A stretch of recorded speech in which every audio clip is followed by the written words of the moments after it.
Hello and happy midweek greetings from Radically Rational and radicallyrational.com.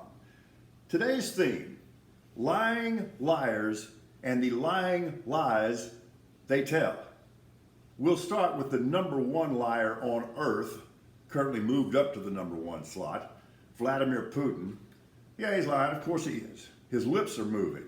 So after saying he would scale back his military assault on Ukraine, he instead puts the pedal to the metal and is inflicting more harm than ever. But this is where this lie may be a little bit different. It's his motivation. I suspect he's trying to buy some time, take a standing 8, if you will.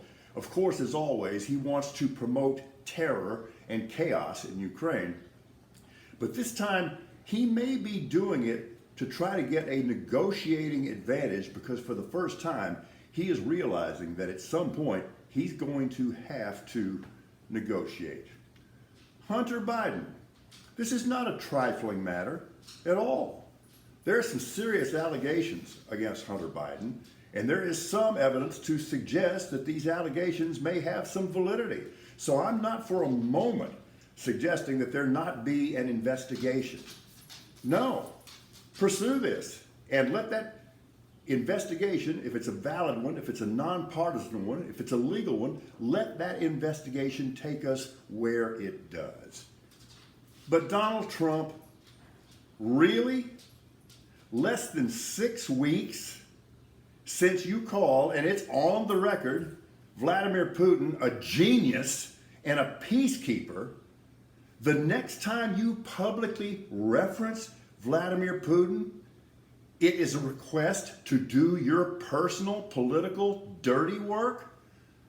Do you think that's appropriate? It's predictable. And gee, I guess it's just a coincidence that trying to move that conversation back to Hunter Biden happened on the same day that we found out about the 7.5-hour presidential phone record gap on January 6, 2021. You do understand that that right there is a crime. Not only is it evidence of a massive cover-up, but those presidential phone records are legally required. That in itself is a crime. But what it clearly is trying to cover up is not just a crime, it's not just a routine garden variety felony, it is the T word. How is it not?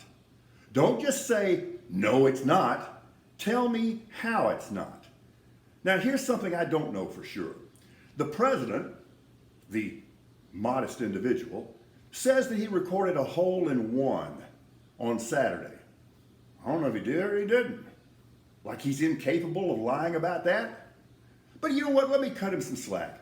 Let's, for the moment, assume that he did record an ace on the golf course. Okay. The one thing I know for sure then, he did not buy a round of drinks for the house in the 19th hole as tradition requires. You know he didn't do that. He'd walk the tab and then send somebody else a bill. We are radically rational.